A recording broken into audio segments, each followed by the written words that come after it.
Welcome to the Common Good Podcast, a conversation about the significance of place, eliminating economic isolation, and the structure of belonging. My name is Rabbi Miriam Turlinchamp, and I'm your host. The previous series explored Peter Block's 6 conversations. For this series of episodes, we're speaking with practitioners who are using these conversations in the world. Today, Brad Wise and Joey Taylor speak with Ife Bell. My name is Ife Bell. My full name is Nefer Ife, but I go by Ife. Today, I find myself snowed in Cincinnati, Ohio, but I also live in Louisville, Kentucky, as well as in Ghana. My life's mission is really to help others expand their capacities to bring their best selves to all facets of their life, whether it be work or community or family. And I do that through either coaching, teaching, consulting, or just showing up and asking weird questions. I have 2 beautiful daughters, and I get to work with a variety of different organizations and individuals and communities all across the globe. I have really embedded the concepts of Peter's work into all of my work. It's become a part of my lexicon. It's become a part of my DNA, the quilt or the fabric of how I show up in the earth. A unique aspect about me is I'm also a Ghanaian chief. Ife begins by talking about how she began to facilitate the conversations in her life. When I was first introduced to this work, I had made a commitment that I was going to be better for my family first before I was going to be better for anyone else. I tried it on my children. Now, if you can do this with your family, you can do it anywhere. You can ask anybody these questions because your family can be the most unforgiving group sometimes. I worked up the bravery muscle to sit knee to knee in chairs with my 2 teenage daughters at the time in high school, and to ask them questions about why was it important for them to come to this conversation, and to ask them questions about what is the forgiveness they are withholding in our family that no one knows about. Like, I thought I would pass out, y'all, okay? Like, I was in the chair drinking lots of water, sweating. I was like, oh my God, I don't know if I want to make it through this conversation. And it was rough. It was rough. I'm not even going to sugarcoat it. That first experience was awful. Just awful. I didn't want to know the answer to some of the questions. As a parent, I didn't want my children to think I was an imposter. Like, who is this lady that just showed up in our living room? Like, what is she talking about? Like, we don't talk like this. We don't engage like this. Like, we don't have conversations in this way. Like, maybe we need to check out what she's been doing. You know, I didn't want to show up in that way. I think that was scary. I think it was mostly just the fear of what would the result be. And that I would have to answer the question too. As a parent, like, So that was challenging. And so I just kept doing it. I just kept working that bravery muscle, and I kept doing it with my kids. I did it in other places and found it easier in other places, but it still was challenging with my family. And I think it was mostly me. I don't know if it was mostly them. Last year, during the pandemic, we were all home, like home from college. Everybody's smushed up in this space together. Yay. Okay. And they were getting on each other's nerves. And so my oldest comes downstairs and she's like, I can't take it anymore. I can't live in this room with her. And I'm like, oh, Lord. It's like, oh no, this sucker's about to come off the rails, right? And so I said, well, what are you talking about? So she explains to me, like, I can't live with my sister. She's so messy. Like, this is ridiculous. I can't take it. So I said, okay, tell your sister to come downstairs, right? And so she comes downstairs. And before they came down, I literally was like, okay, Lord, what questions am I going to ask? Tell me what question to ask in this moment, because it had been bubbling. I'm like, this isn't about clothes on the floor. Like, there's something else here. And so I don't want to try a traditional approach of like, well, what's the problem? You know, I remember asking my youngest daughter, I said, well, tell me what's going on. So she explained. I said, okay, so what's your contribution to the very thing you're complaining about? Mack truck, right? And she was standing there like, oh, I don't like this lady. I don't like her questions, right? And she just kind of looked at me and I was like, you got an answer maybe? And she was like, I'm not contributing to anything. And I was like, oh, okay. And so we just stayed in that space of just asking those questions. Or I would say, okay, well then tell me more about that. Or why is that important to you? And she paced the floor. But when we got to the end of it, where we landed, I would have never have guessed. The striking moment of that conversation was we ended up discussing, what does it mean to belong in this family? And I was like, how did we get here? One dirty sock, a squeezed up room. But I remember asking the questions about what is your contribution. I remember asking the questions about why that was important to you. I asked the question about how concerned for the whole are you? Because you all have to share this room. And so as you think about your decisions that you're making, are you thinking about them in concern of the whole? And that's what took us down the road of really thinking about what it means to belong in this family. And how do we do that? How do we co-create that together? And what does that mean as we are in this transitional space of age? They're freshmen in college and sophomores in college. And your mom's like, you're supposed to be going that way. You want to go this way and all those different things. And we still are having this discussion about what does it mean to belong in this family and how do we foster that together? What do you need? What do you want? Sometimes it's explosive and other times it's not. And even when we have those explosive conversations, I always ask them, what is the commitment you're willing to make to this family that doesn't require barter from you? So I don't have to say, if you do this, I'll do that, or you do this, I'll do this. What's the commitment that you're willing to make? And sometimes there is no commitment. And other times we land on a commitment that'll get us through the next 30 minutes or the next 30 days. Because of that experience of integrating it into the family, there's not yet been a response that scares me or startles me away from having these conversations with people outside of my family. How did you navigate that thing that you said, Laura, you didn't want them to be like, who is this lady talking to us in this foreign? Like, I remember when I was a kid and my parents would try to do like Bible studies and they would like take on this weird personality of like some Sunday school teacher. How did you actually do that? Because I feel like that's probably a universal skill, that if you can walk into a room and it feel authentic and not forced and weird. It was just weird that first time. And they just looked at me weird. And I just said, you know what? If this gets my family to where it's flourishing, I'll survive weird. The way I've been able to navigate and go forward is I don't always use the constructed question as its exactness, if that makes sense. So my approach is usually two ways. One, I just kind of let a conversation go. If I don't think starting us off with this structured question or giving all the protocols is really going to work, what I tend to do often is to just use the tell me more and get people warmed up to that aspect, or why is that important to you? That usually in and of itself shifts the air in the room, right? And shifts the conversation. And people often kind of go, like, and their guards start to come down because they realize that this does not have to be a performative conversation. I don't have to be scripted in my answer. There's like, something is different. It smells different in here. Like, what is that? You know?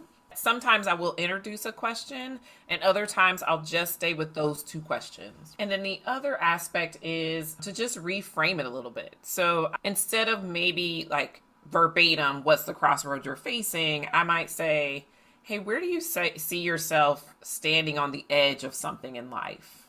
And then people are like, oh, because the edge is still a crossroad, so to speak. You either jump or walk away.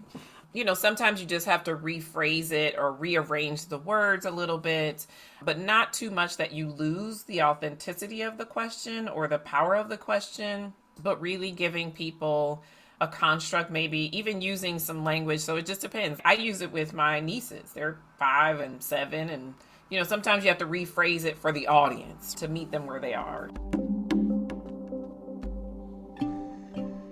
As we take a second to let Ife's words sink in, here's a poem by Dane Anthony. It's called Right Here. Stop moving. Stand in one place. This place. Breathe slowly. In, then out. Repeat. Repeat again. Let your shoulders sink and relax. Unclench your jaw. Slowly close your eyes. Listen for your heartbeat. Really listen. Feel it pulse in your fingertips. lessen expectations, underdo all your efforts, requisition the time for your soul to catch up, lean into the wind, feel it like a tree and test the ground, learn to trust the resilience. It would be treason to move quickly, left or right from this place. It is all right to be exactly what you are, who you are, where you are, right here, right now. As we return, Ife describes her own calling and purpose. I shared this before. It was powerful when it hit me, and it has stuck with me. And I really think that it's part of my calling. And so for me, regardless of the setting that I'm in, my purpose for using the question is to usher freedom into that space. Even though someone might be like, man, that's really like presumptuous or these other things, I'm like, if you smell freedom, let you get a whiff of freedom, and you'll want to smell it all the time too. If you're willing to like weather the weirdness and the awkwardness of asking the questions because you want to bring freedom in the room, there's obviously a lack of freedom. Can you talk more about that, the lack of freedom that you sense? Power and freedom look different for everybody. And as a Black African-American woman, I often have to navigate, along with many others, navigate spaces that are constraining, that are restrictive, that are hostile, that are not friendly. One of the things that a lot of African Americans, men and women, will say, any room or any conversation you should assume is hostile before you get there. If you enter into the room with that belief, then you'll start off in the right spot versus getting burned because you don't come in with that expectation, and then you end up in a place you don't necessarily want to be. Because of those intersectionalities and a whole lot of others, I think that endurance of that lack of freedom in conversations is really why it's important to me. And it's why I'm willing to be a pioneer, be the weird, be the different. I think the first interaction with this, I was like, I found all the hippies, y'all. I know where they are. Right? And I was just like, I don't want to become that. Like, I don't want people to be like, oh, she's one of those. And I'm like, I don't want to be one of those. Like, I want to be who I am. Because I don't know what those are that you're even describing. You know, like, I'm not sure if I want to be lumped in yet. Like, those are all these different things that were like in my mind, even to the point where I was just like, oh my gosh, like, how should I structure my hair? Because if I choose this hairstyle, like, you're going to be looking like one of them. And I'm like, who is the them we're looking about? Like, who are we even talking about? I think it's just a freedom to be my authentic self. And I have not always had the opportunity to be my authentic self. When I really began to lean into who that was and be able to show up consistently as my authentic self and make the choice to, you know, Peter's work talks about living a life of choice, not one of mandate. And that was my declaration for myself in 2019, that it's time out for mandate living. I'm over it. And I'm going to live a life of choice. And if I don't choose to be there, then I'm not going to anymore. When I hear people say, man, it was so refreshing to actually like really just think about what I was going to say and just say it versus wanting to respond to something. Or this is the first time I've ever been with a group of people I didn't know at all and shared more stuff than I think my family even knows. And so those statements, those are just quotes of freedom, right? That they've not experienced. And you can even see people breathe differently. Their physical elements shift about them. So for me, I'll keep doing it for that reason, because I think it's my assignment. As you're facilitating spaces, what does it feel and smell like when freedom enters into the room? What are those indicators for you? What it feels and smells like to me is a cool summer breeze. I remember doing this as a child. I've always done it. When I really want to feel connected to God, I will go outside and close my eyes and just wait for this cool summer breeze to blow by. When I sense the presence of freedom in the room, that's the feeling that I get. Like the windows down. You know how you did this when you were a kid? You kind of rode your hand on the wave of the air when the car was going. It's almost like that smell or that sensation. Nothing is restricting you. and anything is possible. I was on a similar path as you, Joey, but I wanted to get like really specific of like, can you Okay. tell me the story of like a specific person who experienced that freedom? There was a woman, and it was her revelation moment. In the middle of her telling her crossroad, she was just like, oh, I don't even think I realized that was my own like, she was just like, wow, that just struck me on my own. What she had shared was her father was black and her mom was white, and she was sharing the crossroads she's facing is to engage with more women of color and more black African American women because she doesn't feel comfortable engaging with us. And I was like, wow. And she was just like, I've never really told anybody this, and I just was hoping I could hide and not have to make it an announcement about it in this particular group. And she said, but just the structure and the question forced me to just say it out loud, and I'm glad I did. The reaction I think she got as well from other people, she wasn't expecting. So I think she was expecting resistance. What is it about those moments in those rooms that people are willing to say things that they've never said before? Why does that happen? Because I've been in those rooms. Yeah. Like, what is that? One, I think it's our responsibility if we're the facilitator on how we construct and how we organize the environment. If we don't organize the environment, it's almost like a cake, right? If we don't turn on the oven. I remember growing up as a child, and my mom always baked. I forgot this one particular cake, but we could not walk fast, hard, jump, skip, none of that in the kitchen, or the cake would fall in. I think it was a pound cake, maybe. I think about these conversations sometimes like a pound cake. If there's too much jumping, if there's too much disruption, so to speak, or if something is there, the cake will fall in. So one, I think it's the size of the group. If you have 10 people talking to each other and you try to ask that question, people are like, I don't know these people. I have nothing to say. But this intimacy that there's only 2 other people here, so only 2 other people can tell my secret, right? Kind of thing. So I think the sanctity that creates, it reminds me of what I call my girlfriend calls. If it's just me and my girlfriend, like, oh my gosh, girl, let me tell you what happened. Right? It feels like it's just she and I. When there's just 3 people in a group, there's just this more intimate space. I think the other thing of giving people space, because like when you put into the triads, you still need to be far enough that I don't hear what someone else is saying in their triad. And I'm not really concerned about hearing what they say. I'm more concerned that you can hear what I can say. And I don't want them to hear what I just said, because I'm only willing to say it in front of these 2 people. Because like I've even seen people kind of lean in and say it. I think also the context. It requires the setup, helping people to understand. I tell them there's rules to this conversation, and this is a conversation you've never had before, and the questions are going to be ambiguous and evoke anxiety.